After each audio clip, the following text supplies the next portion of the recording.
نحمده ونصلي على رسوله الكريم اما بعد بسم الله الرحمن الرحيم ما من مسلم يموت يوم الجمعة او ليلة الجمعة الا وقاه الله تعالى فتنة القبر او كما قال علیہ الصلوۃ والسلام۔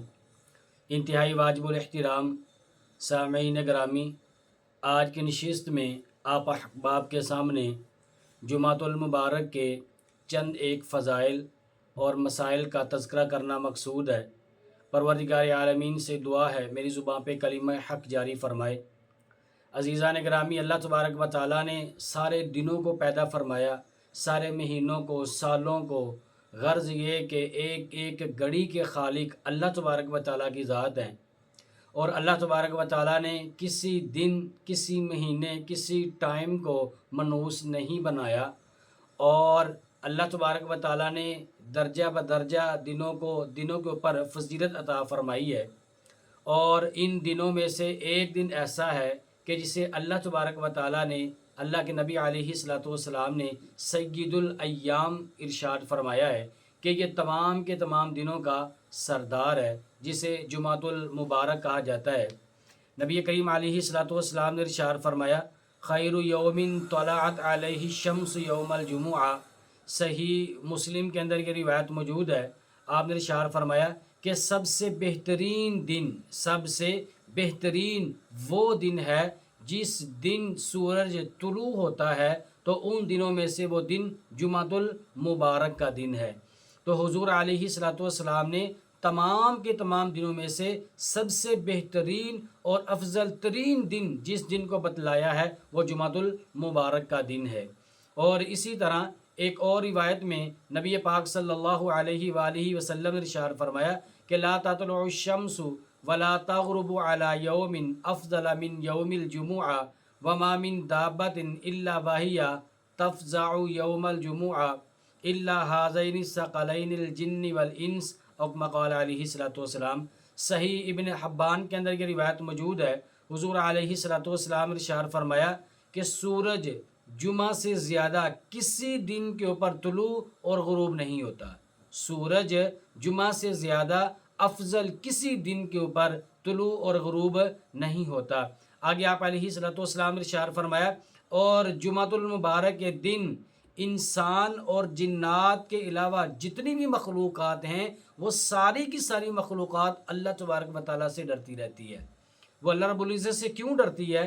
اس وجہ سے کہ قیامت جو برپا ہوگی وہ جمعۃ المبارک کے دن قیامت برپا ہوگی۔ تو دیکھیں عزیزان گرامی، جنوں انس کے علاوہ اللہ پاک کی جو دیگر مخلوقات ہیں، جب وہ اللہ تبارک و تعالیٰ سے ڈرتے رہتے ہیں تو اس میں مجھے اور آپ کو بھی چاہیے کہ ہم یہ خاص جمعۃ المبارک کا دن ہی نہیں بلکہ ہر آن، ہر گھڑی، پورا ہفتہ، پورا مہینہ، پورا سال، غرض یہ کہ ساری زندگی اور اپنی زندگی کا لمحہ لمحہ اللہ تبارک و تعالیٰ کا خوف، اللہ تبارک و تعالیٰ کا ڈر، اللہ پاک کا تقوی ہمارے دماغ کے اندر اور ہمارے دل کے اندر ہونا چاہیے۔ اگر اللہ تبارک و تعالیٰ کا خوف، اللہ پاک کا تقوی میرے اور آپ کے دل و دماغ کے اندر ہوگا اور اس کے مطابق ہم زندگی گزاریں گے، اللہ تبارک و تعالیٰ ہماری تمام کی تمام قسم کی پریشانیوں کو دور فرما دیں گے۔ اسی طرح ایک اور مقام پر اللہ کے نبی علیہ الصلوۃ والسلام نے یہ بات ارشاد فرمایا ان من افضل ایامکم یوم الجمعہ، او کما قال علیہ الصلوۃ والسلام۔ سنن نسائی کے اندر یہ روایت موجود ہے، آپ علیہ الصلوۃ والسلام نے ارشاد فرمایا بے شک تمہارے دنوں میں سے سب سے افضل ترین دن جو ہے وہ جمعۃ المبارک کا دن ہے۔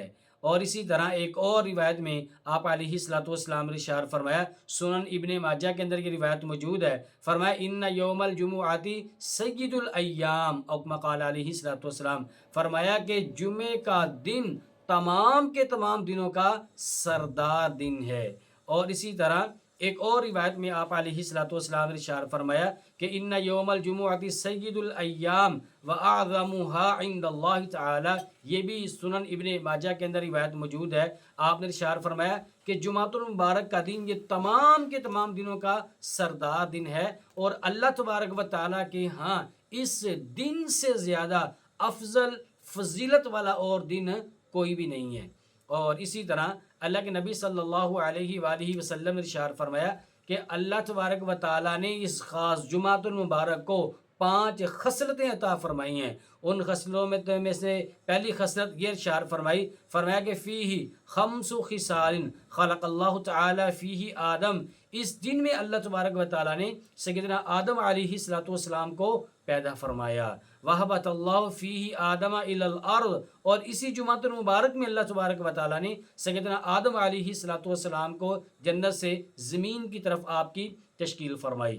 دوسری خصلت اور تیسری خصلت اس میں آپ علیہ السلام نے یہ ارشاد فرمائی وفیہ توفی اللہ تعالی آدم.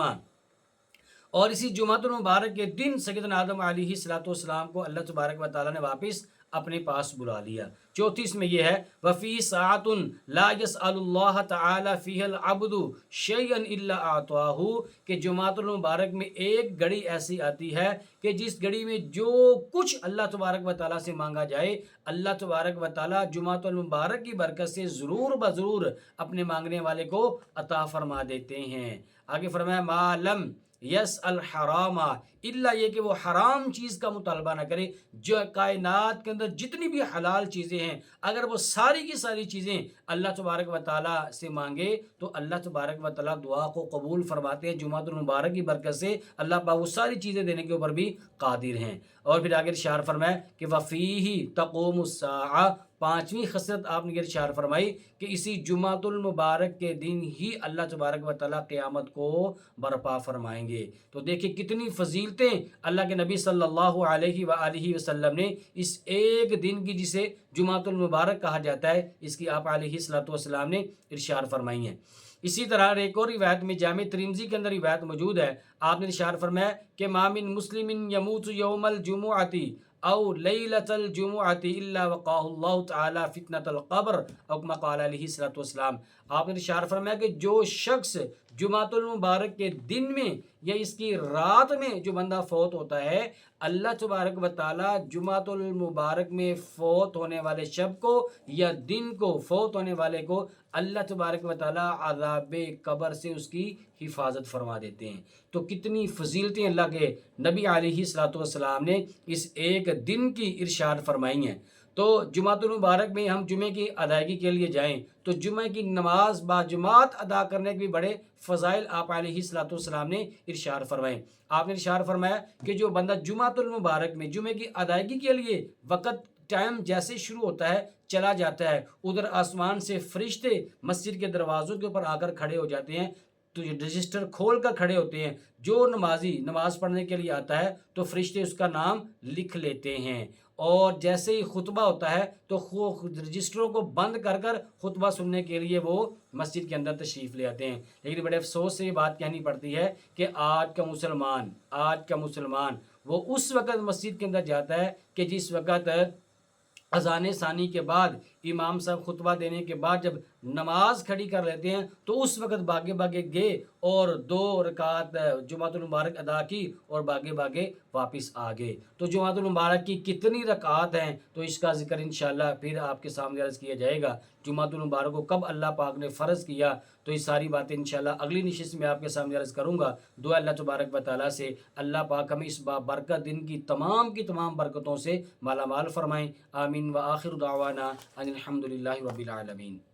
وہ راتوں کو خلوت سے معمور سجدے، وہ لمبی رکعتوں سے مسحور سجدے، وہ سجدے محافظ مددگار سجدے، غموں کے مقابل عطردار سجدے.